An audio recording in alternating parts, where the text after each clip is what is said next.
This episode supported by Sereth Logistics, Opposite Lock Africa, the Khwai Performance Exhausts, TAKLA Products, Tracks for Africa, Indeflate,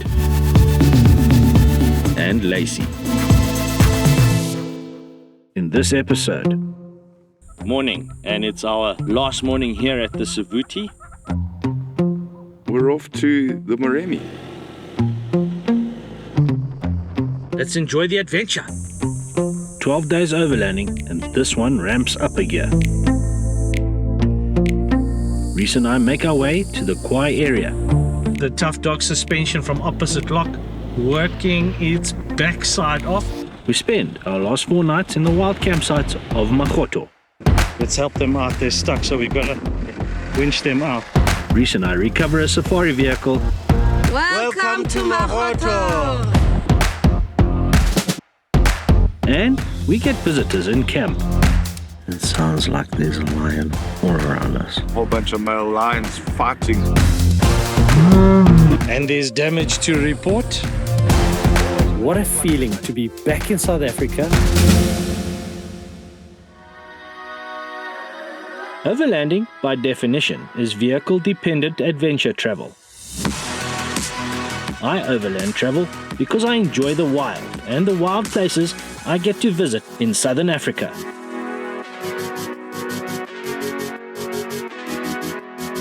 And as someone who really enjoys exploring and the spirit of travel, I class myself as an overlander.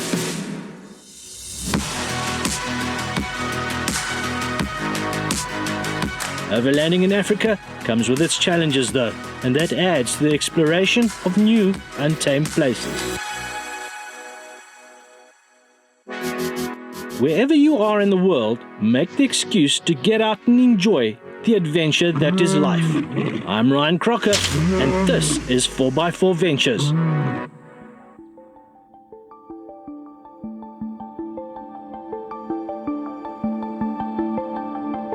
Welcome to the penultimate episode 4 of this 4-part series. Having already been on the road for 12 days of this 17-day trip, we have explored the Khwai area, and now we pick up on this adventure traveling the western side of Botswana. This trip totaled 3,860 kilometers, and with 4 days to go, this adventure quickly becomes a trip that Rhys and I will never forget as we enjoy wild experiences in wild places along a river called Khwai.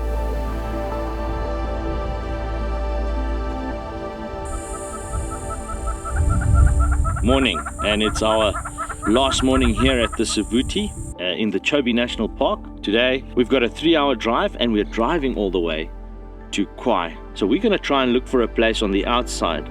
I'm thinking Magotho. I know it's a favorite with everybody, and one of the reasons that it is a favorite is because the wildlife is literally all along the river, and at this time of the year I think it will be something really special. It's been 4 years since I was last at Magotho.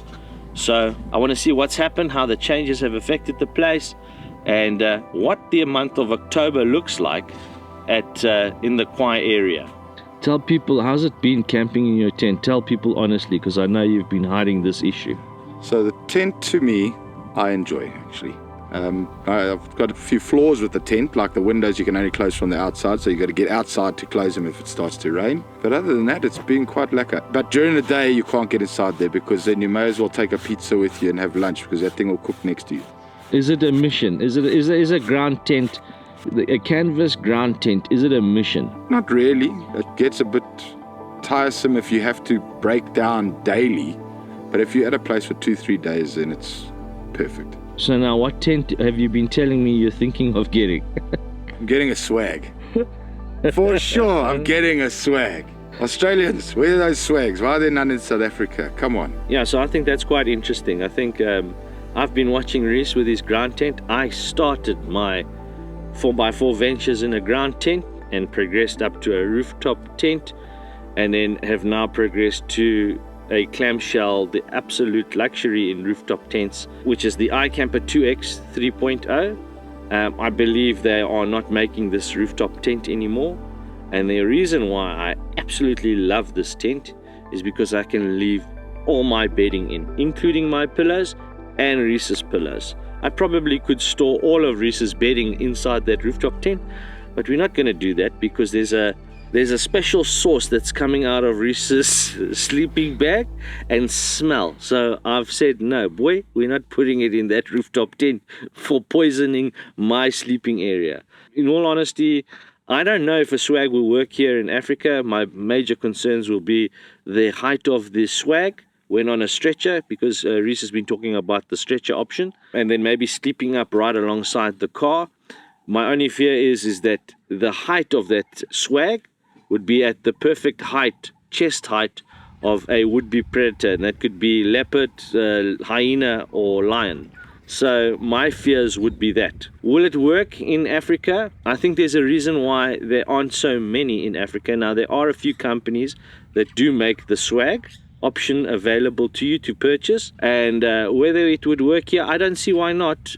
I would be cautious, and I actually think it would make for a great conversation. So if you think a swag would work out here in the true wilderness areas of Botswana, Zimbabwe, Khwai, Namibia and South Africa, then I'd love to know what your thoughts are. Do you think a swag is safe to sleep in wild areas? And I'm talking about those areas that have buffalo, elephant, lion, hyena, leopard. Do you think it's something you would be doing? And do you think it's safe? I think Rhys might make a plan to get one. And I still think he's going to cook in there. But yeah, that would be my only issue with the ground tent, is that canvas is strong. It's a hardy material. The only problem is it serves as an absolute oven in the middle of the day. So there's no way you're getting a mid-afternoon nap.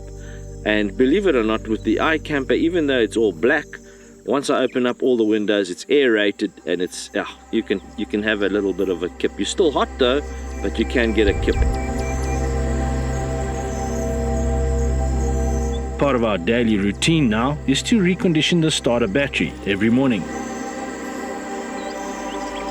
It's a 3.5-year-old battery and it's due for retirement. The Victron AC to DC Smart Brew charger has really saved us on this trip. Pulling power from the lithium in the back through a 500-watt inverter, it soon gets the Ranger started.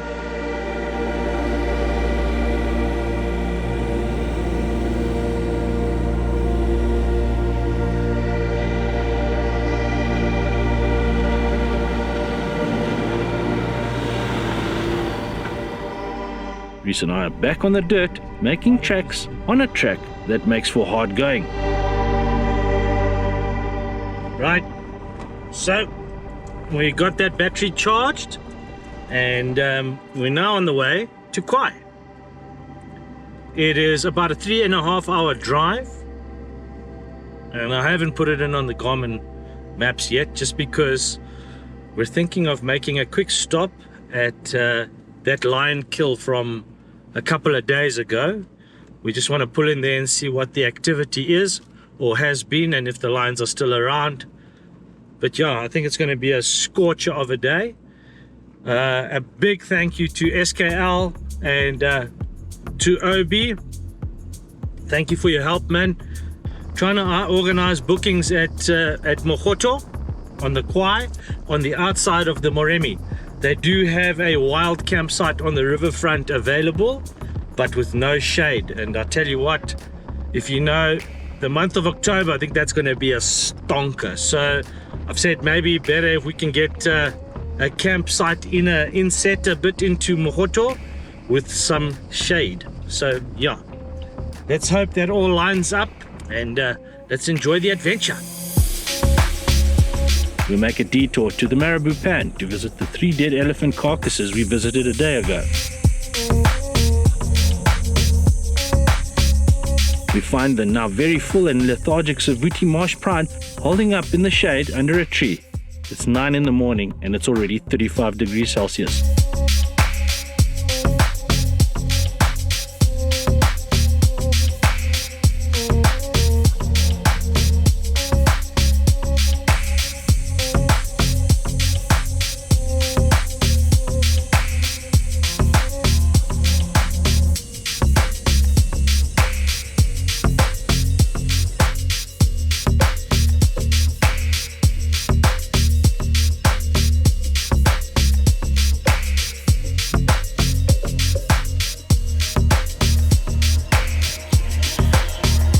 we are back on the Savuti Sandridge Road and heading for the Mababe Gate. This should take 3.5 hours to do at a steady pace. However, if you know the roads in this area, then you'll know that the going is slow. Thick sand and the ever-present undulated roads means a travel speed of no more than 20 kilometers per hour. So we've done 30 Ks of a lot of bouncing. Ryan, how are you finding the drive? No, it's slow going. Hey, it's we've just taken the Marsh Road, and just because we heard that the Sandridge Road is heavy, thick sand, and we've already driven heavy, thick sand up to the split. So, you know, we're driving at 20 kilometers an hour and taking it very easy. There's a lot of like whoop-de-whoops, which is like bounce. And I tell you, that can get quite monotonous quite quickly. So, and the fuel consumption is up, eh? Boy, it's up 18.6 liters per 100 kilometers. How have you found it, Rhys? How are you finding it as passenger without having to do much? So I found that Ryan's driving has improved. I'm very proud of him. Yeah. He's actually he's stepped up his game.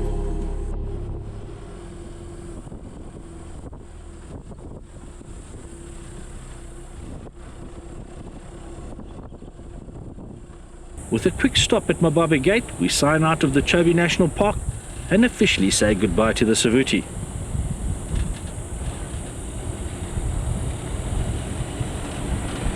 We've just passed Mababe Gate. We obviously had to stop and sign out to the Chobe National Park. But yeah, overall a long drive, a tough drive. Again, the tough dog suspension from opposite lock working its backside off, what with the heavy rig, and I think doing a good job. We're heading now to the Concrete Road and then onwards to Khwai village. We're just going to pull in there, see what's what. I want to show Rhys a bridge that crosses over into the Moremi, a bridge that's very famous with overlanders. But yeah, let's get there, and I think another half an hour's drive thereabouts. It's only 18 kilometers from the Mababe Gate. So the Magotho camp turnoff is only 18 kilometers from the Mababe Gate. We go straight and head for the Khwai village, which is a 48 kilometer drive. Being Rhys's first time in the area, it's only fair that I take him under my wing and show him around. Making it to North Gate, we turn around and look for the Khwai Development Community offices.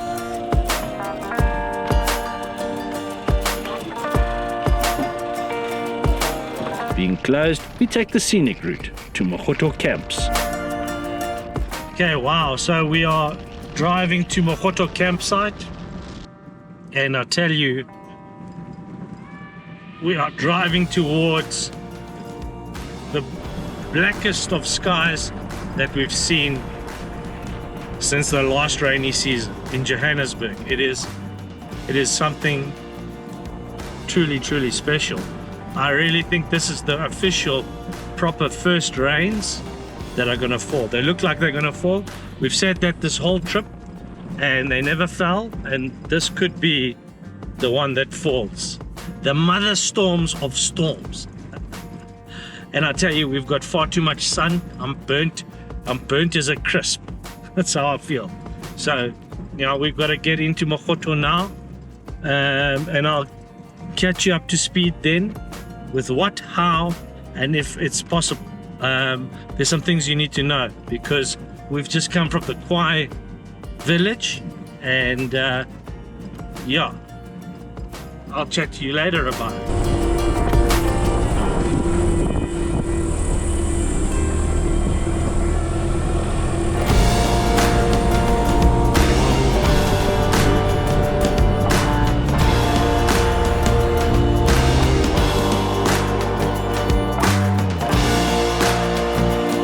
The Khwai River flows all year through as a main channel on the panhandle of the Delta. This drive along the Khwai River is something special, and you are guaranteed to see the magic of the wild at every turn.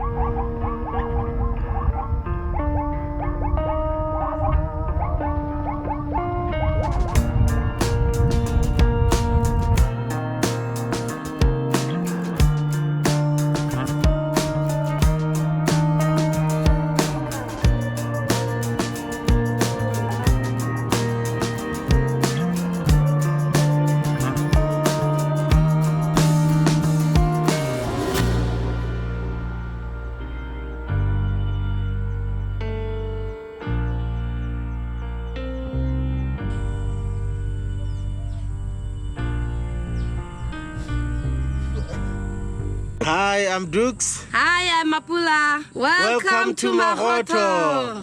Right, so we've pulled up to Magotho campsite, which is run and owned by the Khwai Development Trust. And I tell you, the last time I was here was maybe 4 years ago, and it is absolutely stunning.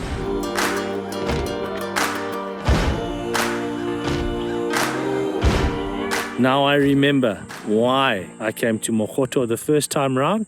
And if you've been to Magotho, then you'll know exactly what I mean. We've got the Khwai River running right behind us. There's an elephant pool, not too far, maybe 60 meters away. And we've met our good old friends from Sinyati, then in Savuti, and now we find them here. So it's a bit of a strange one. It's extremely coincidental, if I'm honest. We were just literally driving along the river and we found them here at the campsite. So booking, how do you book Magotho? You have to book it online. You have to look for the Khwai Development Trust, and you can do all your bookings through a lady named Mapule at the time of this recording, being October 2023. She will sort you out. We haven't booked. We're winging this whole thing. In fact, we've literally pulled up onto Uli's and Maria and Viola's campsite, and they've said you guys are more than welcome to camp with us, and we'll sort out all the reservations and payments tomorrow. We're here now, and I think we're going to just get sorted out, set up, and enjoy the afternoon. Well, what's remaining of it? It's 4:30 in the afternoon, and that big storm didn't fall, but it is on the horizon. So let's set up and let's enjoy Magotho.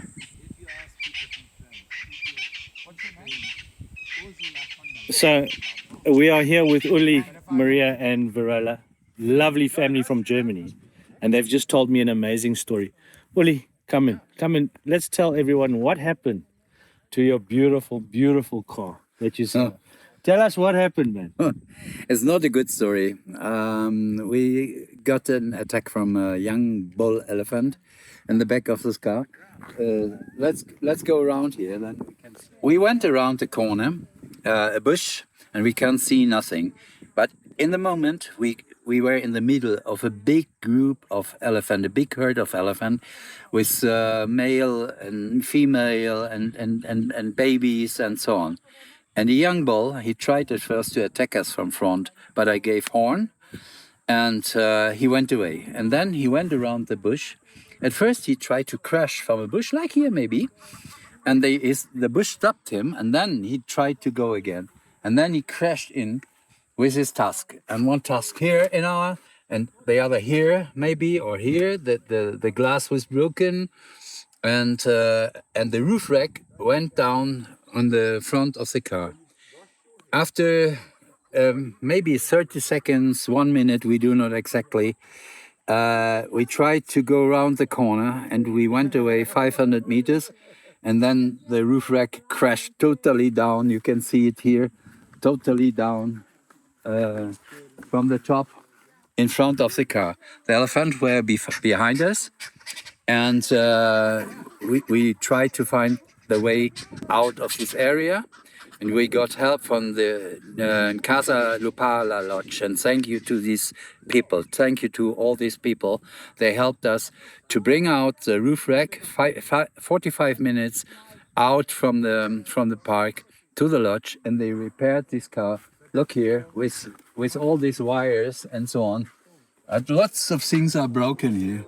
So, but now we are here in the Khwai community camp, far away from that place, and it's still working. Absolutely amazing. So if anything, that just goes to show that, listen, elephant attacks can happen, they do happen, and Uli has proof to show you that it can. So always be careful out there when driving, overlanding. Always be aware of your situations, and just remember, things can happen. So try and be as prepared as you can be, like old Uli here, and make sure you prevent as much damage possible as you can.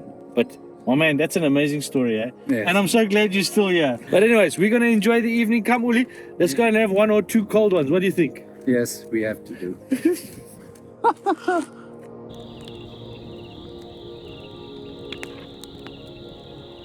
Sitting around the fire, we catch up but an early night as we are shattered. Saying an early goodbye to our friends, Rhys and I pick up on a game drive, and the Khwai, as always, delivers its magic in spades.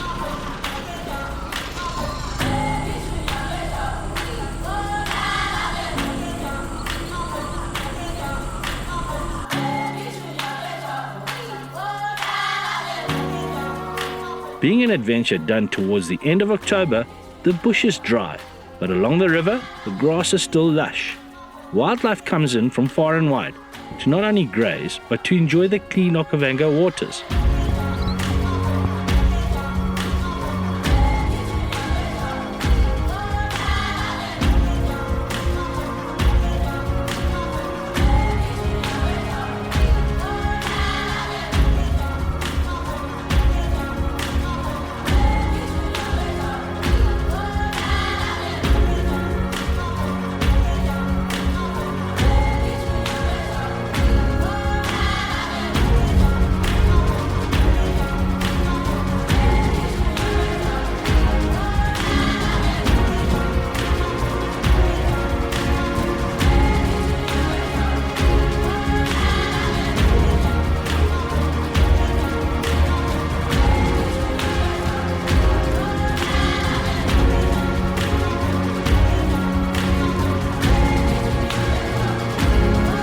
It doesn't take too long for us to find water on the tracks, and I get worried. I have a healthy fear and respect for driving through water. At this time of year, water levels should be low, or so we thought.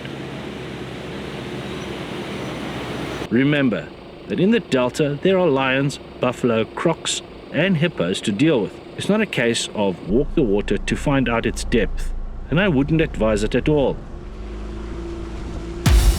We made a calculated decision and chose the entry with the freshest of vehicle tracks. 4 low, second gear, and keep momentum and revs right up. Okay, so we've just done the water crossing twice, and now someone's just got stuck there, so let that be a lesson. Can happen. Let's help them out, they're stuck, so we've got to winch them out. Right, wait. Keep it.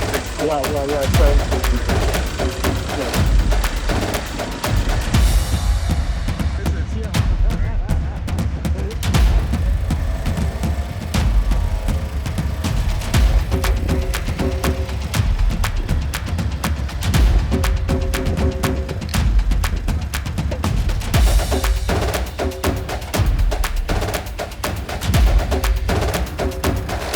So I'm in the car now. Always be very, very cautious when doing a recovery. That thing is, literally pulling 3.5 tons here with people on the back, and if it comes off, that thing is like a bullet, and it'll literally go right through the bonnet. I always keep my bonnet open, and just always keep in mind safety, safety, safety. But he's right here now at the front of the car, and I've just had to put the brake on because his car was pulling my car into the water.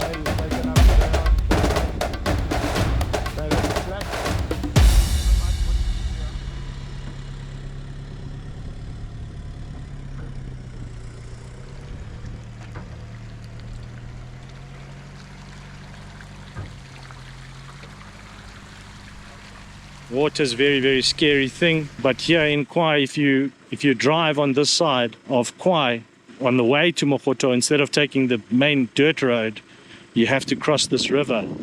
I'm not sure what the river's name is. I know it does flow into the Khwai, and it's never nice when that happens. Never nice. Yeah, actually scares me. A very, very, very healthy fear of water, and unfortunately, you have to make the crossing. So it's just one of those things. And the water's gotten into the engine.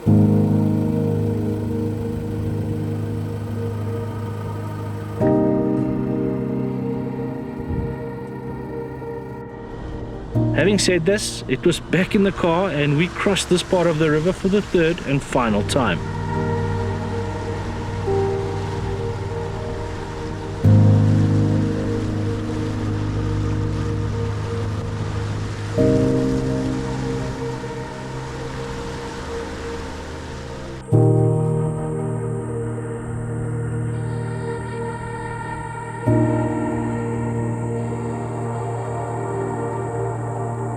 Back at camp, and we set up at old campsite number 3.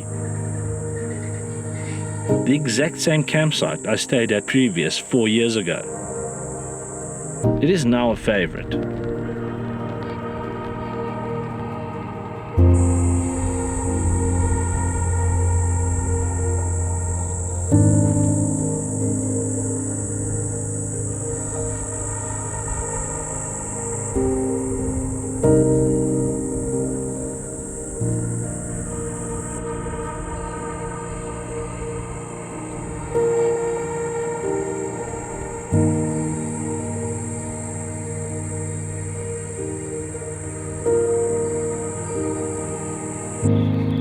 At nighttime, Magotho comes alive, and with the rain that did fall, the air is clean and clear.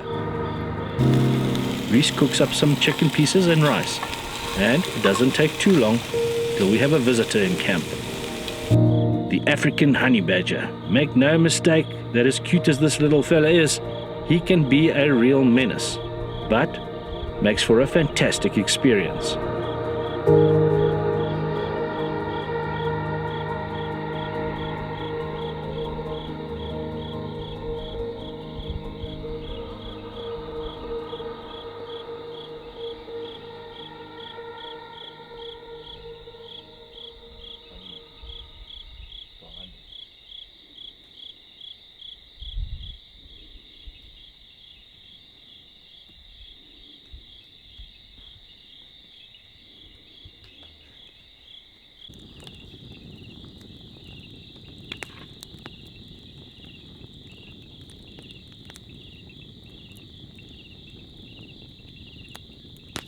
We wash up and call it a night.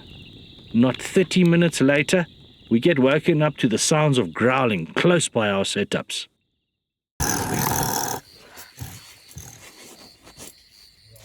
Another 2 honey badgers out for a stroll and a scrap. Nervous but magic. Yeah.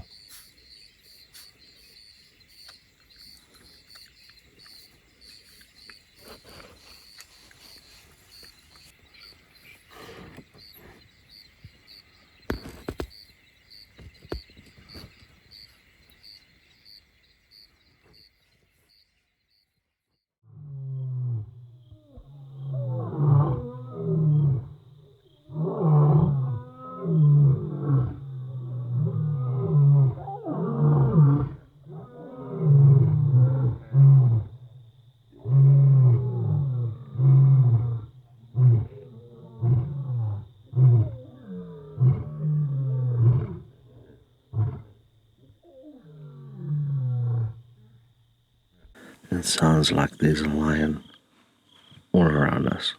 It's 4:30 in the morning. And if I tell you, I think we have a lion maybe 100 meters from our campsite. I think they actually walked on the road right past our campsite. I've been chatting to Rhys now for about half an hour.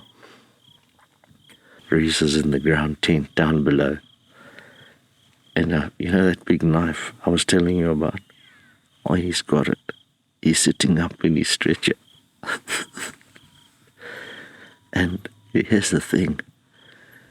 He's kept the door. There's a canvas door that goes over the gauze, the mosquito net. Anyways, that canvas is rolled up, and the mosquito net is the only thing. And now he can see out of that mosquito net.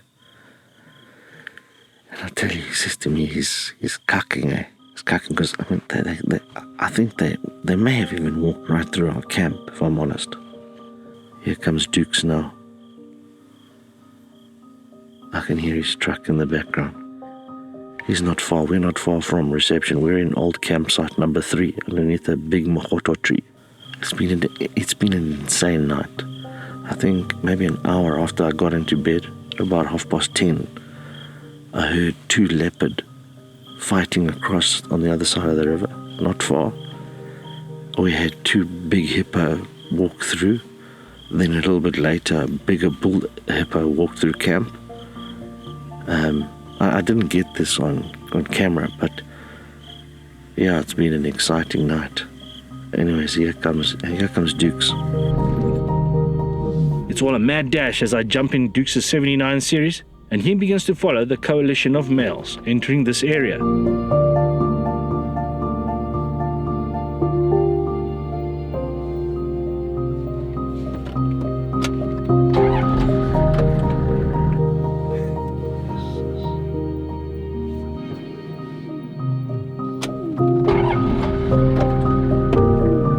With the pride of males being very jittery, we call it off and head back for camp.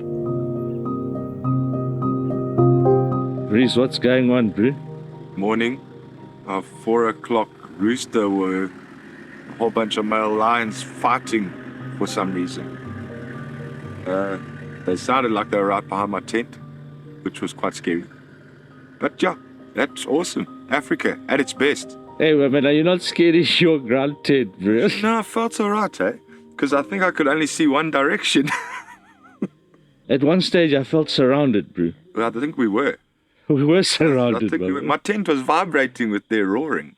It was insane. Oh, no, it's insane. Hey, let me get back up to the tent because it's still dark here, bro. Yeah, otherwise I've got to film you getting chowed. No, let's not do that. Okay. All right, my man, I'll see you in half an hour, bro. Okay, so we're back in the tent.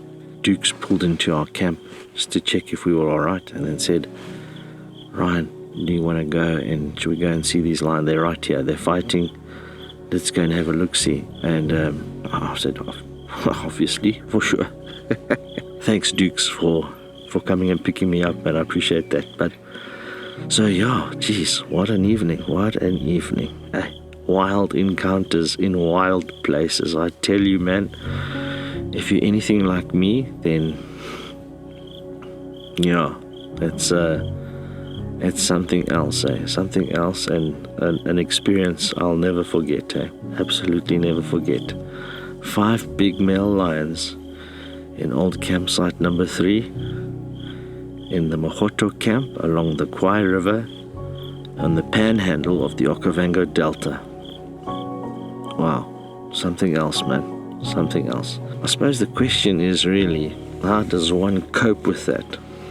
You just do, because you don't have a choice. If you're out here doing this, you don't have a choice. You just got to either ride the storm, enjoy the moments, and just remain safe, I suppose.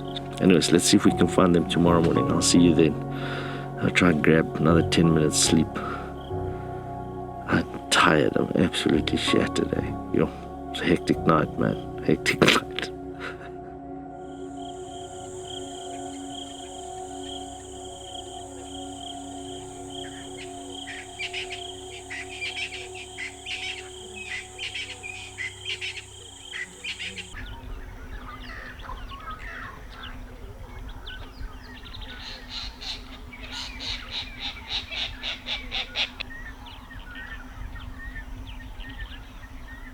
An early morning rise as we didn't get much sleep, and the lions are still in the area and still roaring in the distance.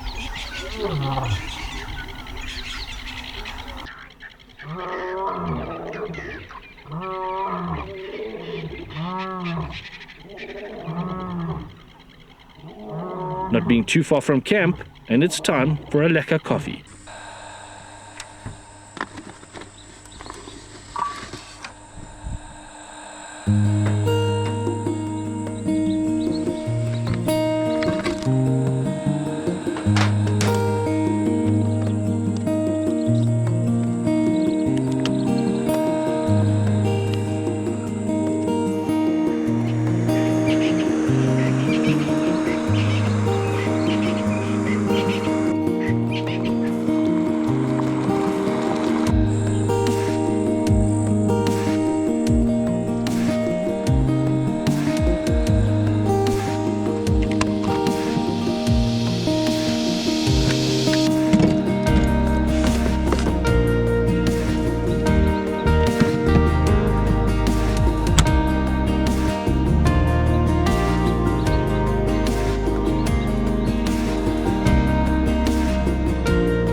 Okay, so I tried to go back to sleep, and I know Rhys did too. I think he got 5 minutes. I didn't get any. And we're sitting up now, being harassed by flies so early in the morning, like a lot of flies. And but they seem to be disappearing as the sun rises. Now, there's 2 male lions still going off across the river on the other side of the river, the Khwai River.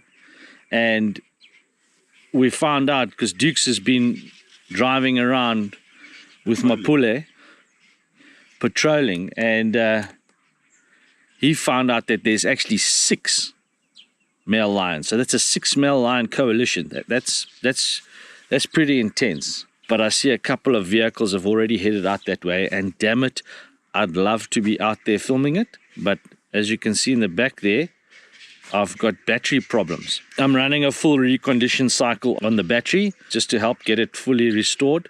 I think we've already had such a great trip with so many great sightings. As much as I'd like to be out there filming, you know what? If it's meant to be, it'll be. They'll wait for us. I'm pretty sure as the sun picks up, I'm pretty sure they'll lie down and take cover in the shade. Yeah, but I tell you, what a way to start the day. Absolutely crazy. Started at 3:30, and in fact, no, it didn't. It started with the honey badger. I think it's going to be a good day, an absolutely amazing day out on the Khwai River. Brilliant. Absolutely brilliant. Morning, Rhys. What do you have to say for yourself? How did it go? What did you think of those lions?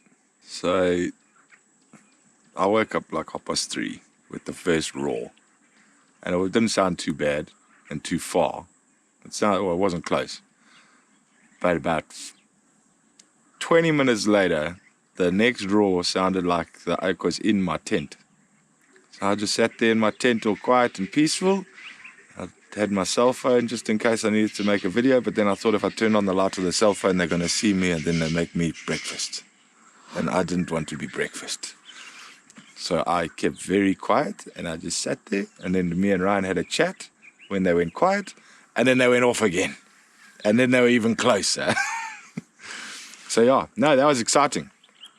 I actually felt quite safe in my tent though. I think it's got to do with that big knife he's got. Why don't you show people that big knife of yours, my man? Let's see. We all want to. Just put it away. We all want to see this big knife that you've got. I don't, You move around with. I don't think those lions wouldn't stand a chance with me and that knife. It's like, it would be like John Wick, but with lions. I'll Chuck Norris here, this fella. Oh my word. Running around here with a big knife. Jeez, like I tell you. Yeah, you gotta see this. I'm gonna show it to you later when he brings it out again. Man, absolutely crazy, eh? It's mid-morning when Rhys spots movement off in the distance, behind the ablution blocks. To our amazement, and now in the car, there are male lions scattering in every direction. It's hard to keep track, but what we are privileged to witness slowly unfolds as the bush begins to settle.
Wow, absolutely insane.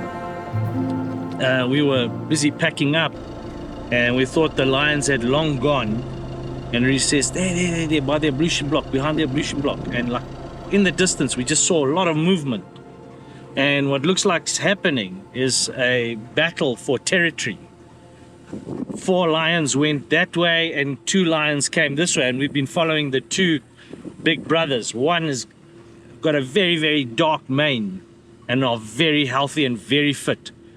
So we think the coalition, has been chased out by the 2 territory male lions here, and just absolutely fantastic. We're on the chase, we're on the hunt, we're following them, and prey becomes predator.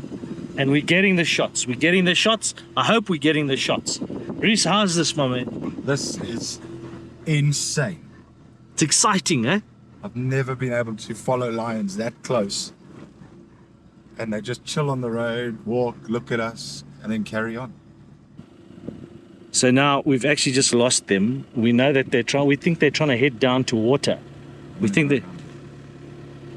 Okay, we're gonna go around. I think let's just move slowly, Rhys. Cat and mouse, literally. Or mouse and cat. Up here, Rhys. Up here. There's so much life spread out. Okay, so we're gonna chill here. Let's see what we see. I think maybe switch off there, Rhys. Just worried about the battery. Yeah, so we've also got that battery problem. Switching off and starting up and switching off and starting up. So we don't know what to do. But I think let's just keep an eye out. Let's see how this one unfolds.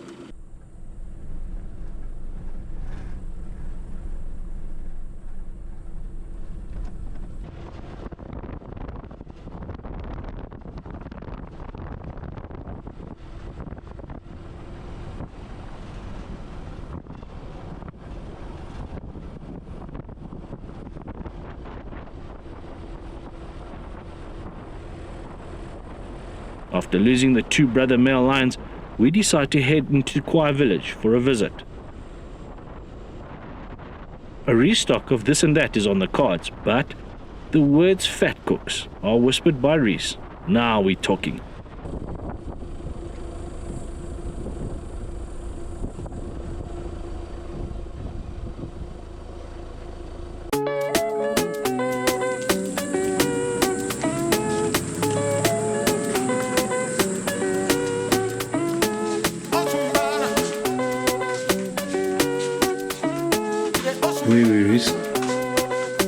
We're inside the shop in Khwai, Ryan. What are we doing here? Hoping they have fat cook. Are you hungry? I'm starving. So what's really lekker is there's a shop just before Northgate Bridge, and they've got Wi-Fi here, which is quite lekker, and it's a really great little spot to pick up general necessities and goods, cool drinks, waters, even beer, and then they've got the general grocery type stuff. So we're pulling in. I think Ulrich said he's fencing some beans, and I think we've got to get a cool drink or 2. Hopefully they've got fat cook, because a fat cook would be nice. Okay, so we are on the hunt again for magwinyas or fat cook. Dumelang ma. Hello! Are there fat cooks here? Please, can I have some for 30 pula? Thank you. Yes, they are here. Fat cooks are here. We are happy. Happy days. 2 pula. 1 pula. 1 pula each. Aha, that changes the game. Can we have 20, please?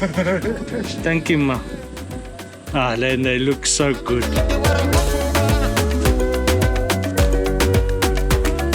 Yes, I know. That's 10 for Rhys and 10 for me. We're going to be little piggies, which is fine. We're okay with it. Okay, so we're being little piggies, but I just thought I'd show you just how good this looks, and they're warm.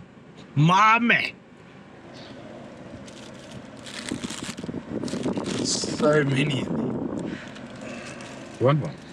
10 each, buddy. Let's let the chow begin. The eating feast. Need to make space here in this packet.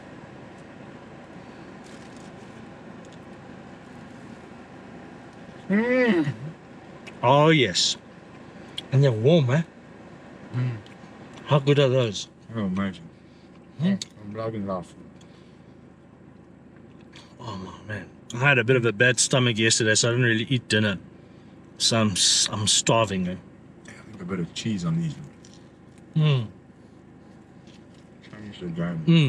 Cheese and ham.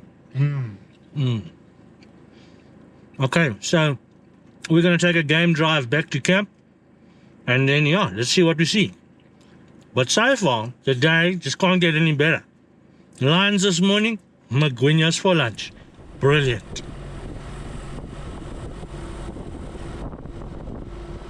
We make a push for camp to set up for an early lunch. Sit back and enjoy.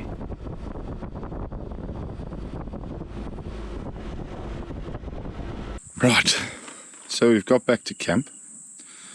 It's close on 1,000,000 degrees Celsius. And Ryan, with our leftover fat cook, because we were hungry this morning, so we ate 5 each. And we still have 5 each left. Well, not anymore. Ryan has been cutting open the fat cook, putting some salami, some cheese, some ham, and some sriracha sauce. It's like a little fat cook meat dairy surprise. You want another one? They are truly, yes please, they are truly incredible. Let me just show you his operation here. Ryan, how's your cooking going there? Right, so what we're doing here is we're making little fat cook sandwiches, but delicatessen. So we're changing the whole scientific structure of the fat cook, traditional fat cook, and it tastes absolutely amazing. You get the sweetness from the fat cook, the dairy from the cheese, the meat from the meat, and the salami from the salami together. The combination is quite exquisite. Throw in a little bit of sriracha sauce and Bob's your uncle. Let's get one made. Take that, Gordon Ramsay.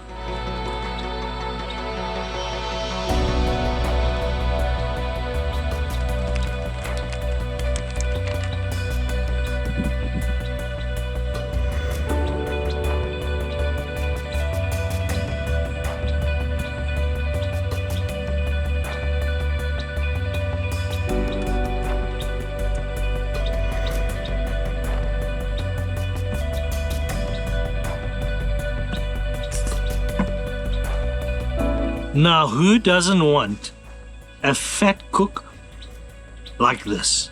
And now I've just made you all hungry. Enjoy.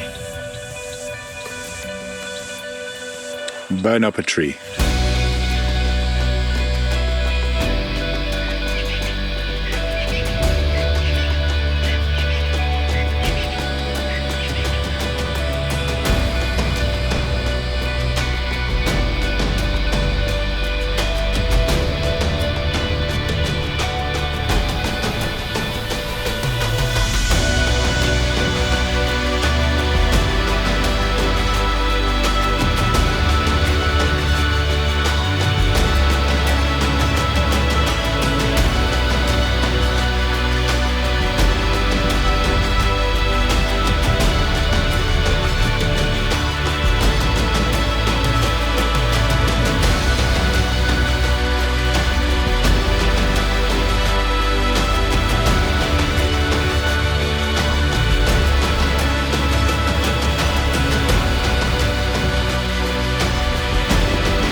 What a day, what a day. So we've just done a afternoon game drive. The rain has finally fallen. This being the first rains at Magotho. And speaking of Magotho, there was something I wanted to chat to everyone about regarding the name. So Magotho is the Setswana name for camel thorn tree, and Magotlo is the name for a group or a number of camel thorn trees. So yeah, I found that quite interesting. I didn't know that until this afternoon, and you won't believe it, on our way out of camp we came around a corner and we just got a glimpse of a big tom leopard slinking off back into the tree line, which, oh man, is absolutely fantastic, absolutely fantastic. And the rain is coming down. It's coming down proper. Rhys, what do you think? How was your day, man? Been a good day so far. Been an excellent day. I really like this place. This is one of my favorite places. Magotho, hey? Yeah. Yeah, it's splendid. It's such Proper a wild. It does. It feels so wild, and yeah, a place you feel like you're exploring. It always feels exploring. You never know what is around the next corner, and the vegetation is impressive. The skies are amazing. The trees are all large, and the elephants have got a lot of mass to them. Their heads are so big. Oh, and the roads are bumpy. But yeah, a great day, and now we make plans to hunker down at camp and ride out the storm. But absolutely so welcoming, so lovely to have the rain finally falling.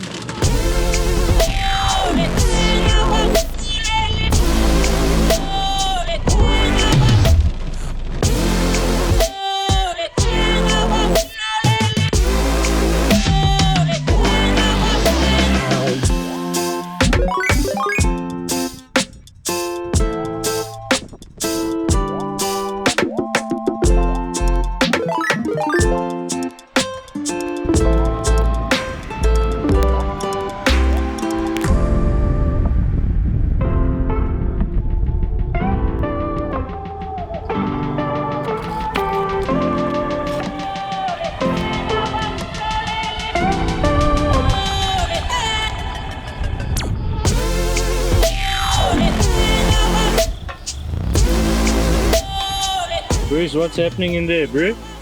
So we have quite a lot of wind. So I'm cooking in my tent. Let's hope I don't catch fire. The wind just picked up, so actually quite hectic. So old Rhys has just made a plan to cook inside his tent because we're on gas tonight, just for convenience sake. There's a lot of wind, so we just thought it might be better to cook on gas, keep the bush around us safe. There's a lot of embers flying off into the veld. But hopefully with that rain that we had earlier today, it's a little bit damp so as not to ignite. What a splendid day, our last day in the Magotho area in Khwai.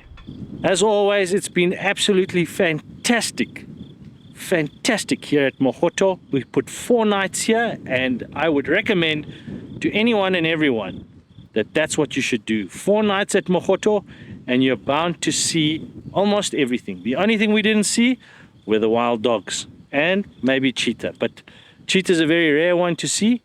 I would have liked to have seen eland, but maybe next time. Another good reason to come back.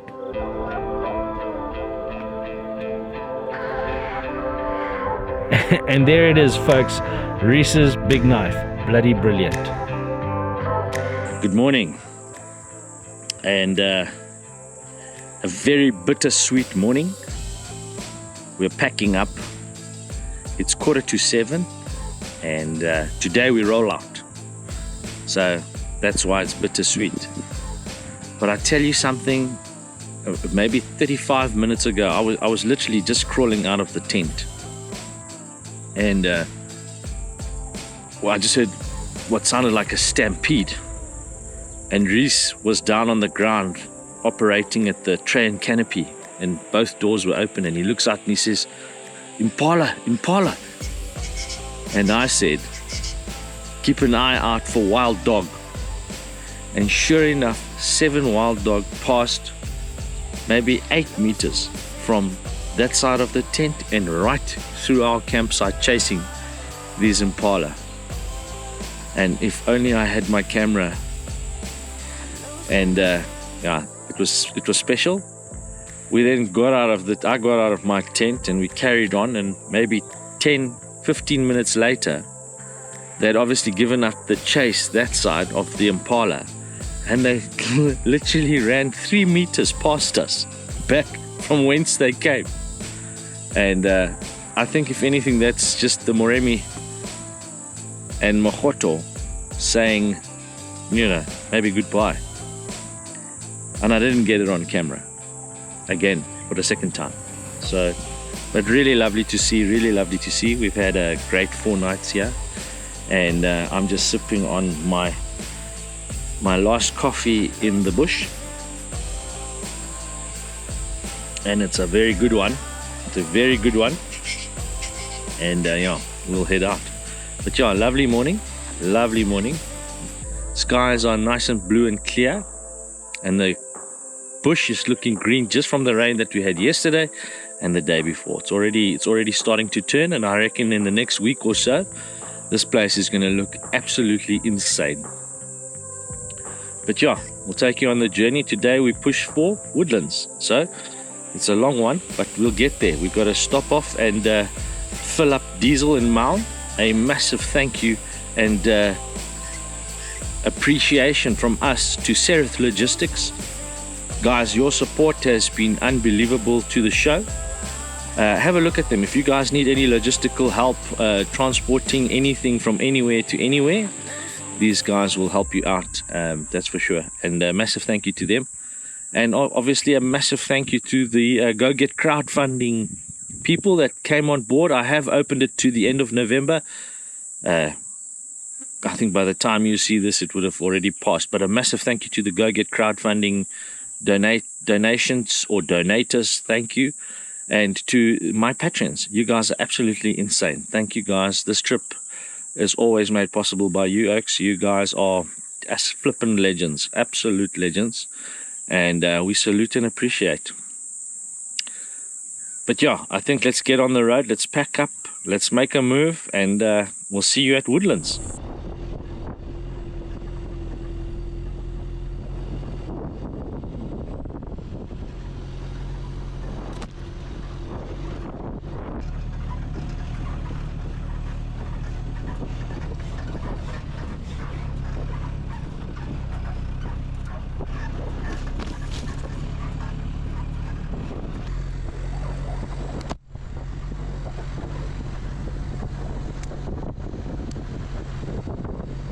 Right, so it's 134 kilometers from Maun to Magotho on the, I call it the main dirt road really, which is essentially a loop road that follows the outskirts of the Okavango Delta panhandle.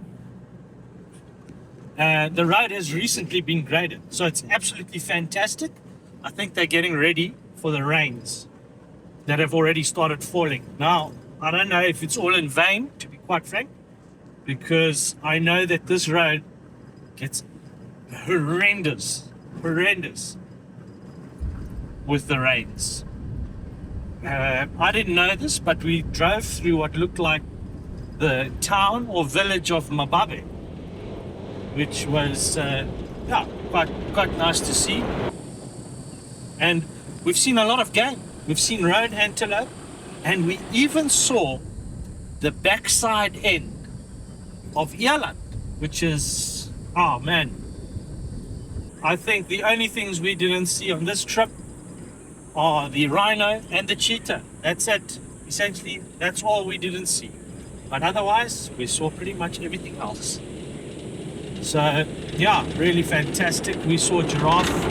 We've seen ostrich, all in the space of maybe 34 kilometers. The sand is quite thick on this road.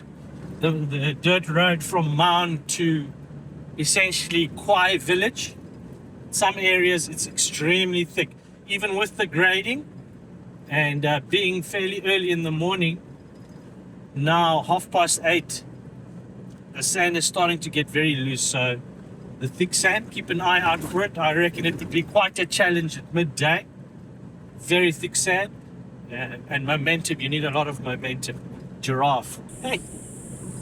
Oh man, I absolutely love Botswana. Rhys, what do you think about Botswana overall, and especially the Khwai Magotho area? So the Khwai area is my new favorite spot. You can see everything. We have seen everything. We've had wild dogs through our camp. We've had lions fighting behind our camp. It is amazing. Roads aren't so bad. I mean, we've driven worse roads in Africa, to be very honest. Yeah. And that's part of the adventure, right? Yeah. 100%. I mean, having hard roads lends itself to your trip. Yeah. Yeah. Because it just keeps it exciting. Every now and again, you don't know what's going to happen. Yeah. Come across some very thick sand. And Ryan's driving has improved again. Why are you making this about Ryan's driving? Listen, the only thing you can... It's Ryan's show. No, it is Ryan's show, but the only thing you can give Ryan a hard time about is Ryan's coffee. My driving is on point, man. Well, only now. No. You battled this first couple of months. No, I didn't battle nothing. What did I battle? But driving. No, that was just using the motor and the engine in. No, I didn't battle nothing. I feel like you battled. No, I never battled. Okay. You're still battling. You're not going to get your certificate. That's why I ride motorbikes. Yeah. Well, So yeah, still exciting.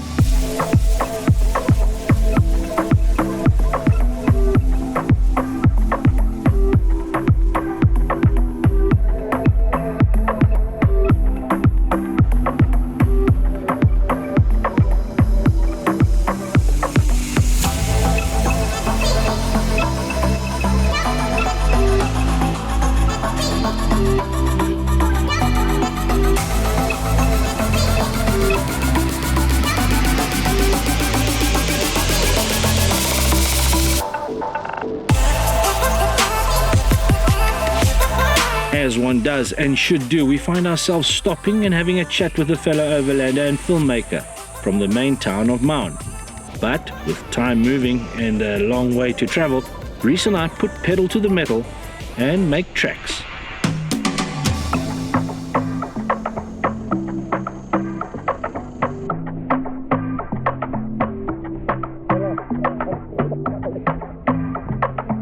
So we've just done 136 kilometers. We're still on the dirt road, but we are nearing the tar road to head to Maun. And I just thought I've just got to let everyone know. So the self-foam big bore shocks, the tough dog shocks from opposite lock, South Africa. We've been driving corrugation. I'm at a speed of 60 kilometers an hour, which is the speed limit. And I tell you, I am amazed. I'm amazed at how comfortable the ride is, how stable the vehicle is, how good it is at carrying a load and a heavy load. And I've hit some of these obstacles, if you know them, on this road. You'll know that to go at 60 k's an hour on this road, in all honesty, is not advisable at all. And I'm only doing it to really push these suspension through their paces. I want to know, is this my last and final set of suspension that I can rely on? Now, my previous set, whilst good, I tell you what, I think the settings for this suspension at the moment is perfect for corrugation. You still do feel it, don't get me wrong, and you can definitely feel the suspension working, but the settings are just right. It's not too hard, it's not too soft. The front can take the absorption. Those upper control arms are from Tough Dog, doing their work. And I'm very chuffed. I'm very, very chuffed. We've passed, I don't know, maybe 5 vehicles, and they're all doing about the 30-kilometer range. And we've literally been going 60 k's an hour just to see how tough the toughness is in the tough dog suspension from opposite lock, and I'm happy to say that 131 k's, yeah, we just ate it up. We ate it up. Brilliant, absolutely brilliant. And yeah, we're almost at Mount. We got to stock up, and Rhys, maybe we get a Nando's burger. What do you think, buddy? So Nando's to me sounds like a delicacy at the moment. It sounds like a 5-star restaurant that I am looking forward to. There's just something about eating out in the bush all the time and not having to cook anything and someone to serve me that makes it that much more special. And we've just hit the tar road. We have. And my back is now relieved. Oh, Wow. how amazing is that, dude? Jeez. Eh? That is, yeah. Wow, wow, wow, wow. So if you're in the world and you have tar roads and you go, you've got problems, because tar roads are the most amazing things on the planet. Gee whiskers, that your whole body like tingles. Jeez, I've still got the shakes. Like I feel like I'm still bouncing around. But like you're not, Like though. I'm on a boat. You're stable as anything. Oh, Yeah, I hope- absolutely brilliant. Yes, but that Nando's sounds good. Yeah, I think let's get to Nando's. Let's get to Nando's. Let's refuel. Can we order extra chips? We can order extra chips. Let's order extra Let's chips. order extra chips. We're gonna have extra chips. All right, fine. Are you gonna have mild or hot?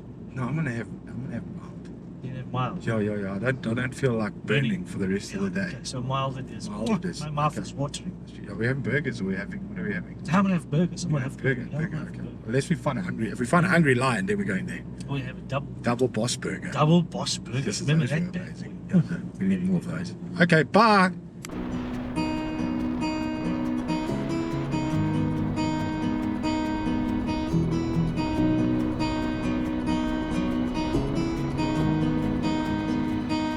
So good news. We didn't go to Nando's. You get Nando's everywhere.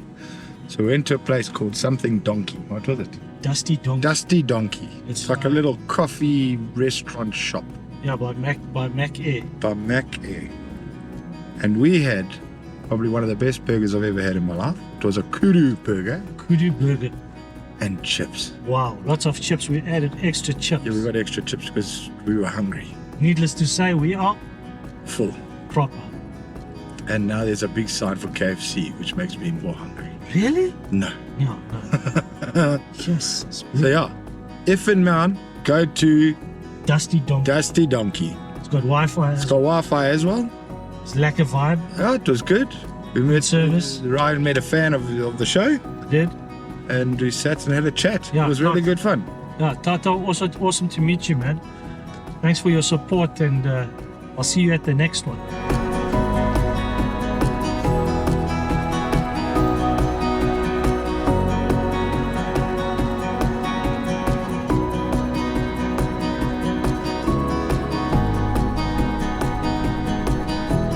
With delays in mind, we make the call to not push for Woodlands campsite on the edge of Francistown.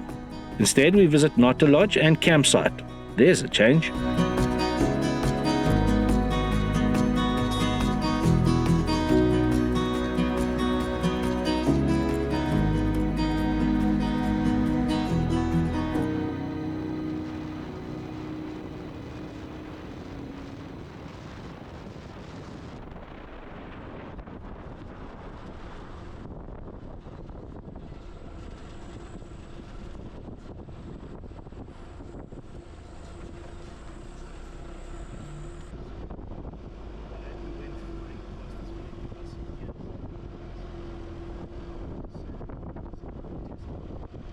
Okay, so we just made it to Nata. It's 5:30 in the afternoon.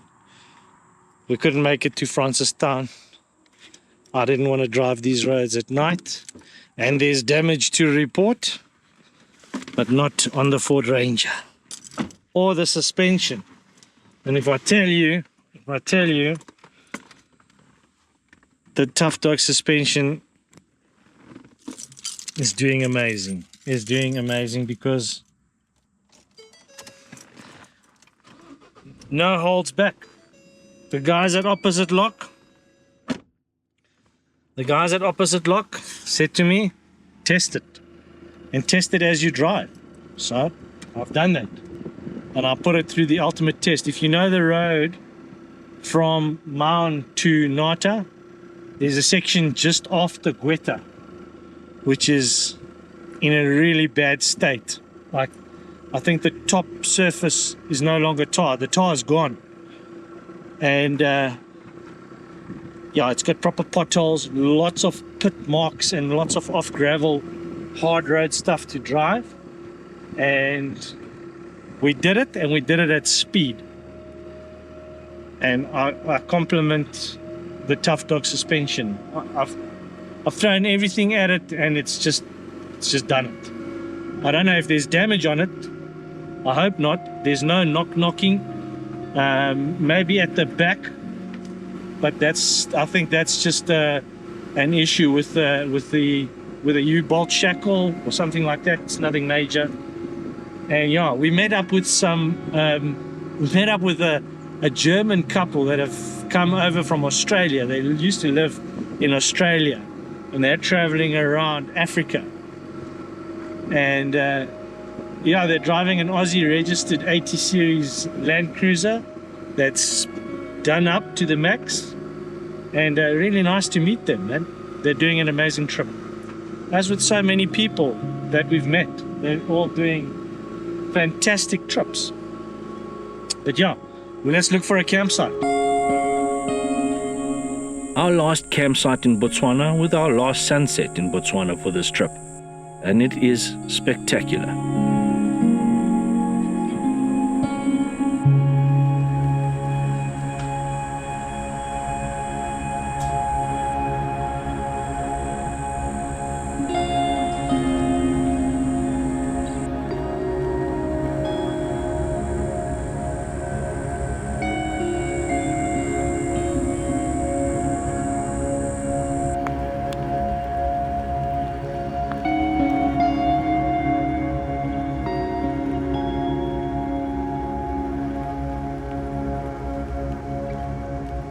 Good morning.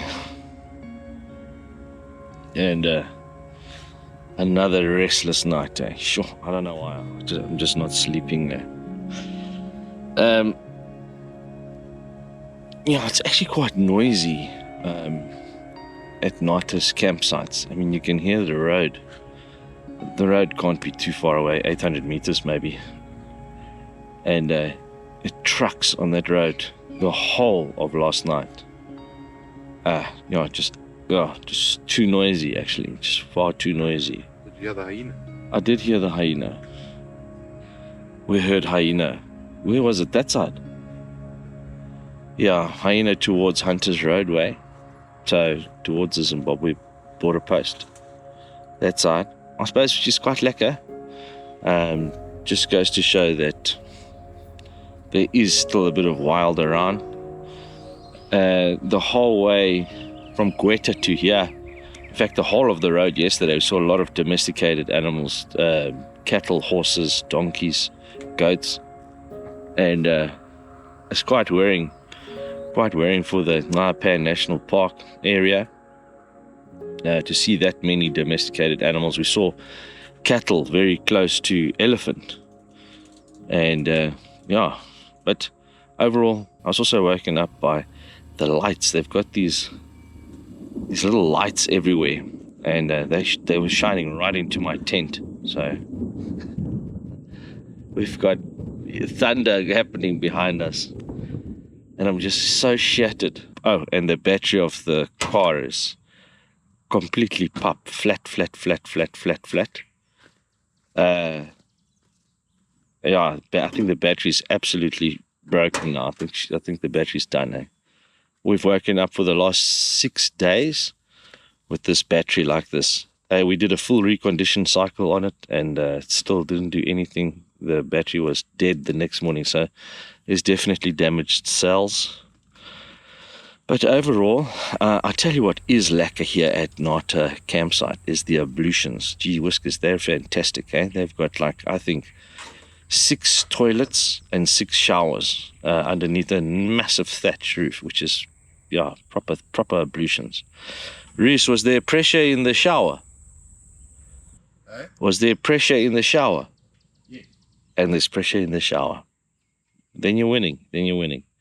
But yeah, lovely evening, lovely morning, a long day's drive today.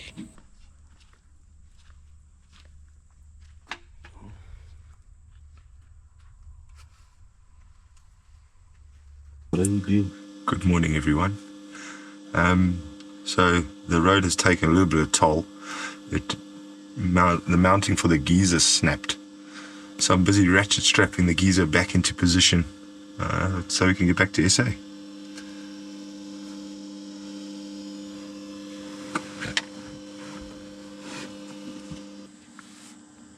So that's the number one damage to report. The second damage to report is our fridge also. Something's happened to the compressor. The compressor's trying to start up and it's just not doing it. So those roads are Taking their toll. Yeah, they've taken a toll on the gear. It's taken a toll on the gear. So yeah, proper test. And yeah, some make it and some don't. So I don't know what it all means in the context of everything, but yeah, tough times. I think we're going to have to pull into Moriti because we're going to spend a bit of time trying to sort this out. We'll spend a bit of time at Moriti camp tonight. Just got to make contact with them today. And I've never been to Moriti camp, so I'd love to visit and experience the Limpopo River right on the doorstep of one of the camps if they've got space. So as self-appointed foreman, the first and foremost thing I must tell you about that sound you hear with the whining, that's actually the 500 watt inverter, which is charging the starter battery, kicking in and supplying the necessary power that it needs and drawing power from the lithiums. And in the background there is old Rhys operating the second ratchet strap onto the dew hot geyser.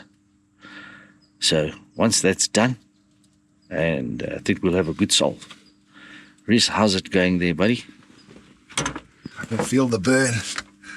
Can you feel the burn, bro? Like a gym workout, and I don't even go to gym. You're doing yoga there? I think I'm doing more than yoga.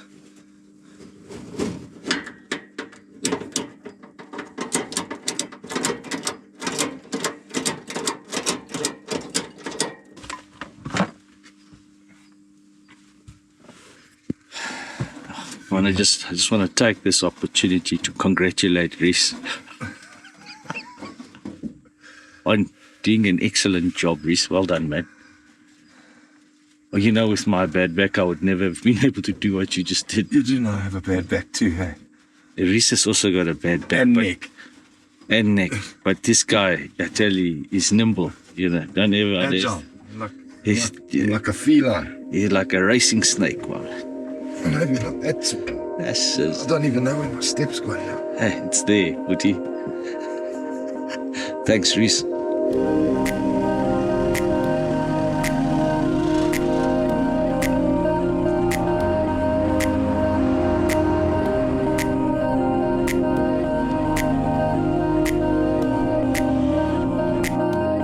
Day 16 and we are absolutely drained, but with home getting closer, we lock in and make a decision to break the trip up instead of a big push. We contact Moriti Bush camps at Martin's Drift border post and on the South African side and book for one night.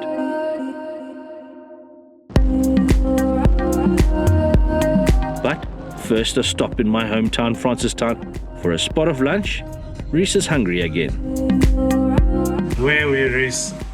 Chicken licking. You have to talk louder. Chicken licking. What are you ordering from Chicken Lickin'? I believe we got a Soulmates Party. 2 sachets of Soulfire sauce, 2 cans of Coke, and a plastic bag. And a plastic bag. And a plastic bag. Are you going to eat more pony worms later? No. Come on, man, it'll be good for camera. You can do it on camera. Why don't you want to eat more pony worms? It's the last time I ate a pony worm, it made me sick. Come on, man, let's eat more pony worms together. More pony worms united, right? I'm good. It'll be good for camera. I'm gonna cut down. Watching my weight. That's why I'm having chicken licking.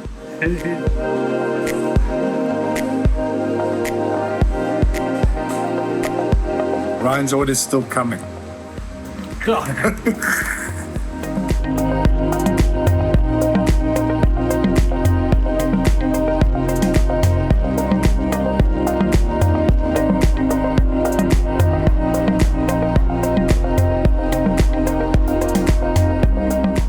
So it's been an early start in the morning, and we've just crossed over the Martyrsdrift border post, and it's 3:10 in the afternoon.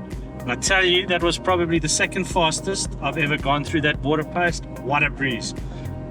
I think we just hit the timing nail on the head and couldn't have asked for better luck. We are on our way to Moriti Camp. I booked a spot. Normally they close in November, in the month of November, just because of the rains and the roads, because it's a red cotton soil. It just can't handle the 4x4. It's impossible. It's impossible to gain access to Moriti camps in the month of November, but the rains haven't fallen, and now I punch in the code and we will be heading to Nyala campsite, which is fantastic. Aha.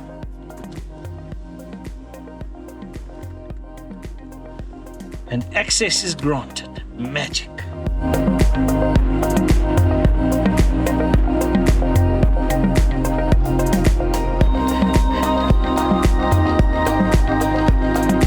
Right, so we made it to Moriti camps, and we are staying at the Nyala campsite, and it is absolutely stunning. It's been a long day on the road, and what a feeling to be back in South Africa as we sit on the Limpopo River. Brilliant, absolutely fantastic. And I can tell you, just off of the initial impressions and arrival, that this is a campsite that has to be in one of your places to visit. Without a doubt, it simply is stunning. I tell you what, we're going to get prepped up, camp set up. There's a big storm trying to roll in again, I know. And we've heard it's a bit of a mission. If the rain comes down here, tomorrow might be an adventure. That's for sure. It might be a really big adventure trying to get out of here. But I think we are so knackered. We're just going to set up and take it easy, have a chilled evening, and I'll show you this place tomorrow. It simply has to be seen. It's fantastic. The ablutions, wow. They even have an induction stove. They've got a fire boma area, wash-up facilities, you name it, they've got it. Absolutely stunning. And I cannot wait to sit around the fire and just soak it all in. So great to be back in SA. And guys, if you've made it this far, thank you. See you a little bit later.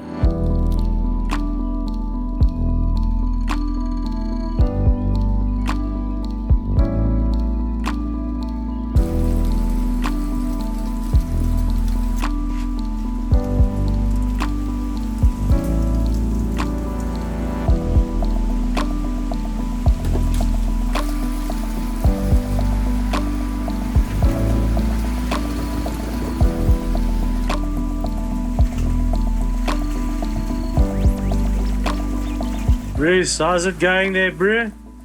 It's going very well. Bit of a storm pulling in. But we've said that many times on this trip and nothing's happened, so let's see. You look tired, man. You look absolutely shattered for doing nothing the whole day. I actually feel like today I did a lot. I had to concentrate because the Ryan's driving was petrifying. And yeah, we didn't get pulled over by the police once. I was so proud of him. Moriti camps are stunning, and we've definitely made the right choice to stop over, as the night sounds along the Limpopo River usher us to bed.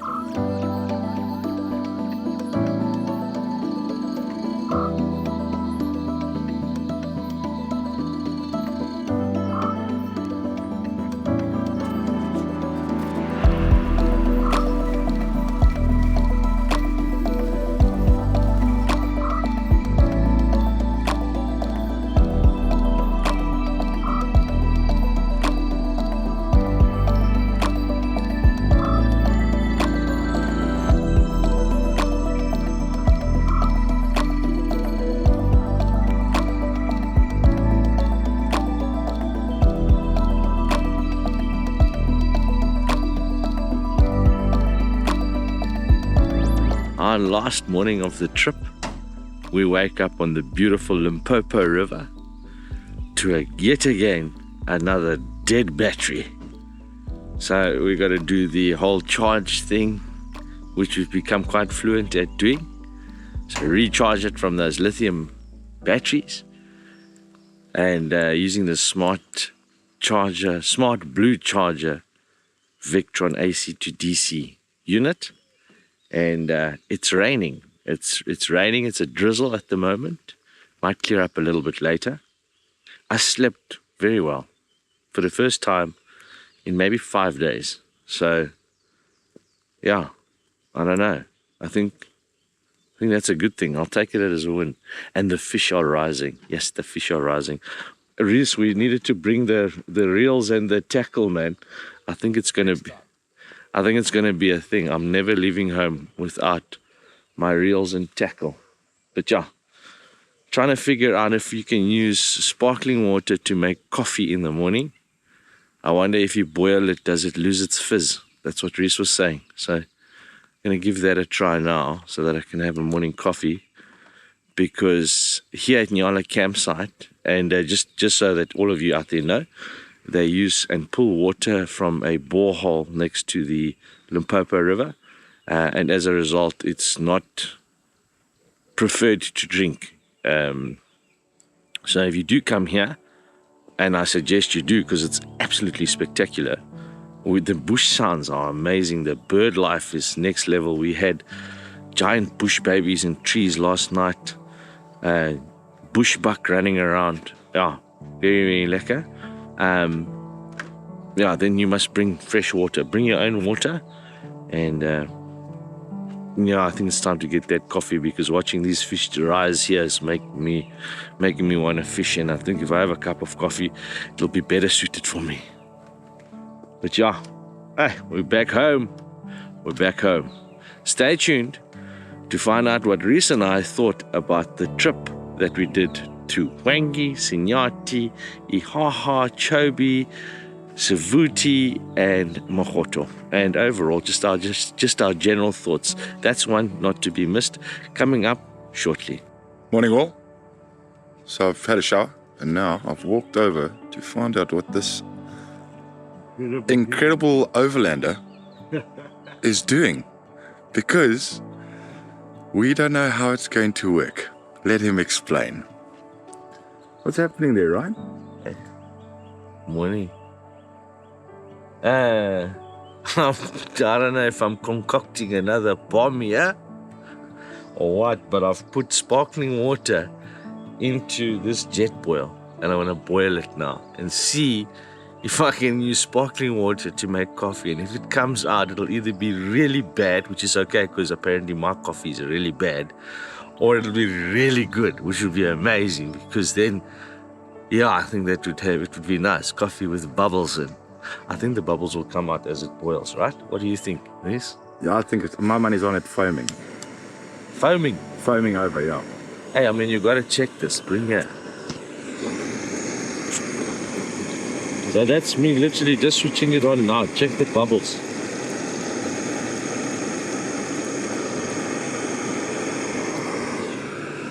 Dang, I'm not so sure now, eh? Good news. It seems the fizz has gone, and yeah, I think we now have normal straight water. So yeah, I think you can boil water that has sparkling elements to it. You can boil it and it will become normal water. I don't know how it's going to taste though, but hey, the things we do for coffee, man.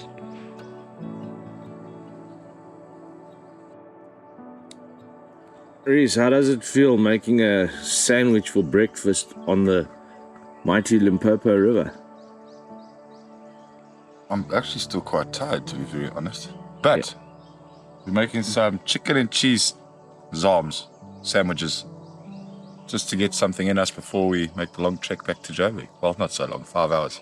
Compared to what we've done, that's nothing. And it's tar road the whole way. My man, it's going to take a couple of weeks before you find your energy levels. Check out that perfectly wrapped chicken by yours truly. And then, like he's driving, all over the place. The cheese is all Khwai. It's cold. You've never seen more Khwai cheese in your life than how this fella cuts cheese. Cheese whiskers. Cheese whiskers. Right, so as per what we did in the last trip, we thought it might be quite interesting to share a little bit of a Q&A session between Rhys and myself to help you figure out if this is a trip or something that you'd like to do in the future. So I think, Rhys, you've got a couple of queries you'd like answered. I'd call them crackers. You call them crackers, and I've got a couple of crackers that I'd like to ask you. So Now I I'm think scared. the fire away, but 17 days on the road. What has been your highlight of those 17 days? it's quite simple. I'd have to say Magotho. I think putting those 4 days in at Magotho were just absolutely splendid. And I'll tell you why, because it's truly a wilderness experience. There's no fenced campsites. Not that in any of the campsites that we stayed at were they fenced, but you have the possibility of lion being right behind your tent. You have the possibility of 200 impala running through your campsite with 8 wild dogs chasing them, which is what happened on the last day. So for me, absolutely Magotho. What would you say are essentials for people to bring on that sort of length trip? I think it also depends on the time of the year. So in this instance, having traveled in the month of October, which is also known as suicide month or hell month or heat wave month or whatever you want to call it, it's just very, very hot. So water, always make sure you carry enough water.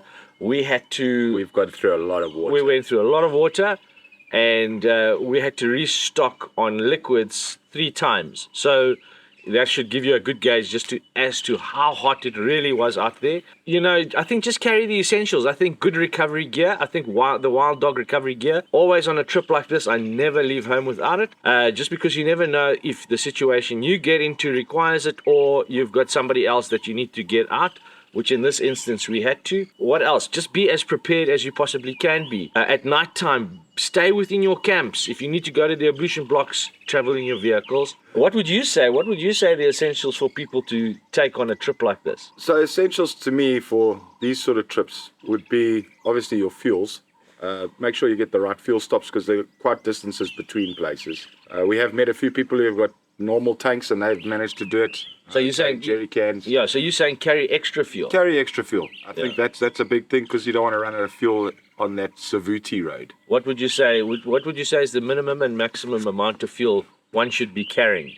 I think probably 100 liters. So 60-liter tank and 40 liters in jerry cans. I think that's a good number. Take 100 liters with you. Yeah, I'd agree. I'd say between 40 and 80 liters of extra fuel. Especially if you don't have a long-range tank. If you're going to be doing a trip like this, my suggestion would be to really consider looking at getting a long-range tank, just because it's one of those things that you don't need to necessarily think about. Fuel goes very quickly when you're accessing 4 low and 4 high, and you're driving long distances in thick sand. It really starts to drink the fuel. I think the average fuel consumption for this trip, with the brand new motor, bear in mind it still has to wear in, is I think I'm at 15.8 liters per 100 kilometers, which is not so bad. But also at one stage on the live trip, I was up at 18.9 liters per 100, that's drinking, eh? That's. So we drove through some cool rain. What do you think is a good time of year to come through to Botswana and these sort of places where rains are expected? This is a very interesting question, because I actually don't think anyone should be traveling in these places during the rainy season, especially if you're driving as a single driver, single vehicle. I wouldn't suggest driving in the rains at all, just because the likelihood of getting bogged down stuck is very, very high. So how do you get yourself out? Well, then you need to have a winch, you need to have a proper bull bar, you need to have a proper jack system. Recovery points. You need to have recovery points, rated recovery points for the weight you're carrying. All of these sorts of things should be in your mind if you want to travel in the wet on your own as one vehicle. However, you can do it with 2 vehicles and more, just because then you've got the aid and assistance of another vehicle pulling you out should you need it. If you are going to travel in the rains, my suggestion would be rather the early rains, because the ground is not waterlogged. By that it means you're not driving in really thick sludge.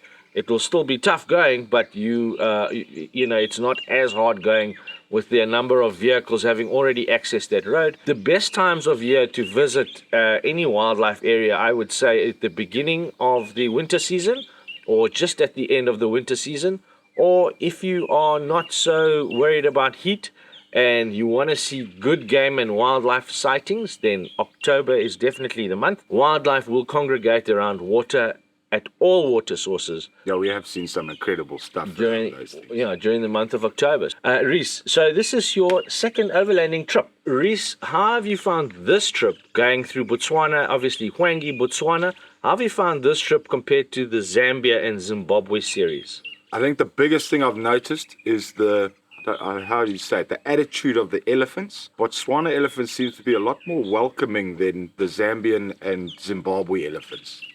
They tend to get a bit angrier a bit quicker. Which one, the Zambian and Zimbabwe? The Zambians and Zimbabwe. Why do you think that is? I think maybe there's still hunting and poaching going on in those areas. You don't think it's because they don't see as much foot traffic as you would do in Botswana? Because, geez, there's a lot more movement happening in Botswana, eh? Yeah, that's probably part of it. But I also think, I think poaching might have something to do with it. I've always said, and it's a common saying, that elephants never forget. So, yeah, I think the matriarchs teach the kids, and that kind of spreads down. But the elephants here have been, in Botswana, have been incredible. We've got super close, sometimes a bit too close, that we've gone past and we haven't actually seen the guy was standing in the trees there. I think that's one of the biggest things between the two. Rhys, what advice would you say to people, first-time travelers wanting to do an overlanding trip? Where should they go and how should they be thinking about doing it? I would say straight to Khwai. Don't ask any questions, straight to Khwai. Make sure you got supplies. So we have winged this whole trip. We haven't booked or done anything. My advice would be book ahead. Make sure you got a campsite, because that unknowing factor is a bit of it plays on your brain when you get to dark and you're arriving at a campsite and going, I hope they got space. I'd plan ahead, book, make sure you secure your places and go from there. I think what's quite interesting is that you actually can do a trip like this with two things not being done. Number one, no bookings ahead of time in the month of October. And number two, having not enough cash, not carrying enough cash on you. I couldn't organize enough US dollars before I left. I did have some, however, but the thing is, you can use your Visa card. Except for wood. Except for wood. Wood, you need cash. And I think we made a big mistake by not getting wood. The first set of wood you see, you stop and buy it. Doesn't matter what the price is. Just have some for that first night, because you never know what time you'll be rolling into camp.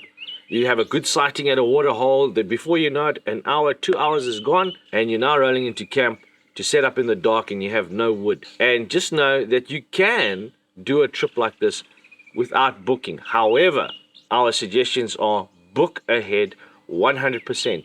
And if the reception area tells you that it's fully booked, always ask for an overflow campsite. And if there are any cancellations, could they open it up to you for your booking? How have you found all the people we've met along this trip? Amazing. I always find the people that we've met so many people, again, awesome people. So lovely to have met you all. And I hope to see you out there again on an adventure in the future. But yeah, just so many lovely people. So with your YouTube, yes, how are people able to help you? We need to get you out here more. The way you can help the show is quite simply, there are now thanks buttons. You have to have a Google account, and there are thanks buttons beneath this video. Smash the thanks button. Feel free and open to support the show by means of donation. As a full-time YouTuber here in South Africa, it is not easy, especially at the 25,000 subscriber mark. In order to do these trips, I cannot fund them on my own anymore. It's just simply impossible. You can also share the video, subscribe, like, all the good stuff. Add a comment. If you've got a query, a suggestion, or want to know something, sign up to my Patreon page. That's where I can assist you with your travels, your car or vehicle builds, anything of the sort. Sign up to my Patreon for as little as $5 a month or $10 a month. Recently, as you may or may not know, the vehicle, the Ford Ranger, had a blown 2.2 motor. A massive thank you to Hatfield Ford Group 4Ways for coming on board and supporting me with a new motor. A big thank you to the Go Get crowdfunders out there that came on board and truly donated, and I really appreciate it. So if you believe in it all and you appreciate it and you like this show, help the show out, because it's really appreciated. Without your support, it's impossible.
and done.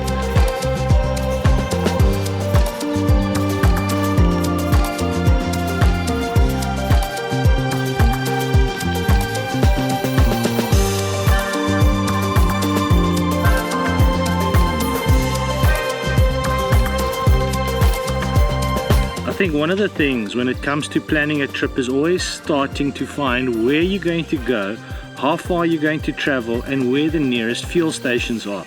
Every trip requires the fuel needed to be able to do the length of the journey that you're about to do.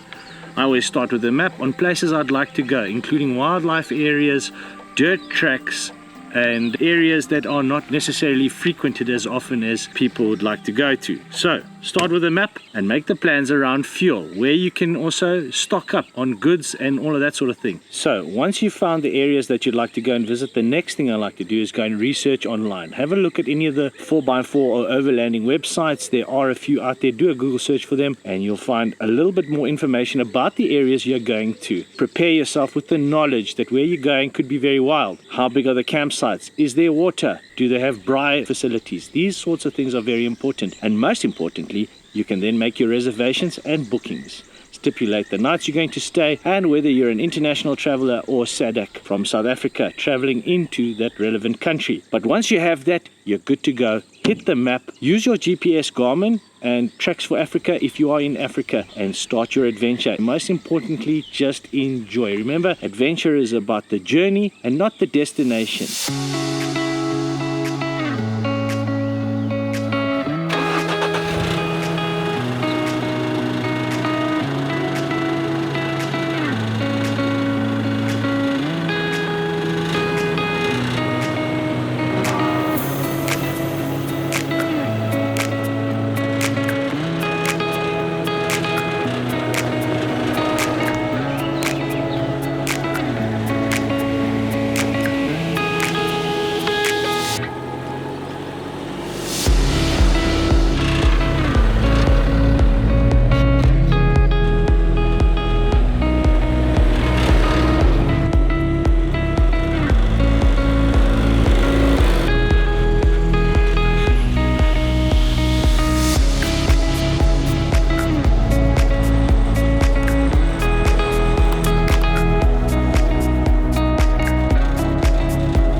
Okay, so just a quick update. What do you need to know about the Moriti bush campsites? Well, first off, they've now become and are going to be a regular stop for me on my way back and to and on an adventure for sure, without a doubt. The lovely people, Adele and Alberto, thank you so much for hosting us. Absolutely stunning campsite and really amazing pancakes. Thank you Adele, for being a legend, an absolute legend. So guys, there are 4 campsites in the Moriti bush campsites. There is Jacana, Kingfisher, Matopi, and the one that we stayed at, Nyala, which is right on the Limpopo riverbank or shoreline, and it's stunning. It's simply stunning. Amazing bird calls this morning and in the evening. The Scops owl, so prevalent, and just everything you need and want in a campsite, and a great way to start and end a trip, in my opinion. In fact, even as far as to go and stay for a long weekend, which I hope to be able to do with my son and family. I think that'll be brilliant. Moriti Bush Campsites has ablutions on all their stands. At Nyala there are 2 ablutions. I think it is a campsite designed or suited for a much larger group. There are 2 wash-up basin areas and a big fire boma.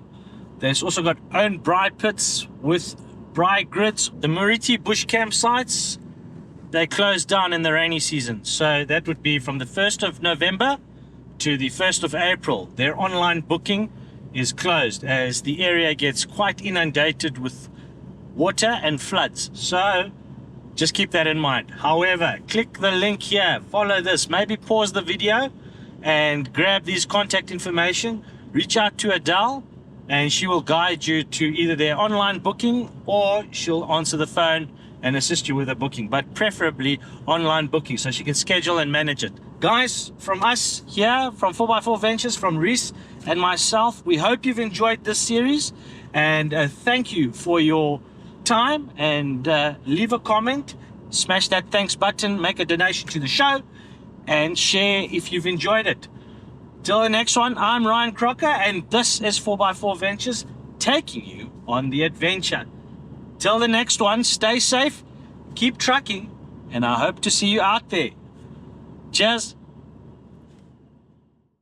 In the next episode, And we've just pulled up to Phalaborwa Gate. we head for the Kruger National Park for an adventure designed to test every aspect of your rig and setup. In a convoy, ready and up for the challenge, we visit wild campsites in the north of South Africa.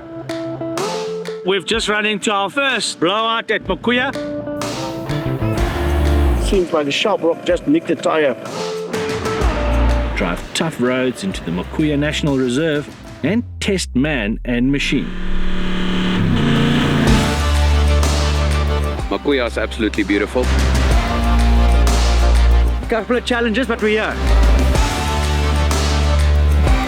I got 39 on my car. What did you get? 41. 9 vehicles, 10 days, 4 campsites, driving off-road and loving it. Coming soon. Thank you to my Patreon legends for their amazing support.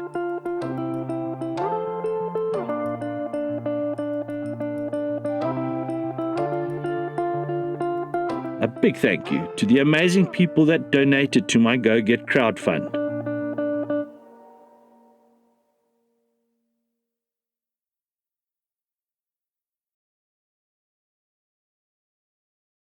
Subscribe to the channel if you enjoy our wild adventures, and be a legend by supporting me on Patreon, link in the write-up below.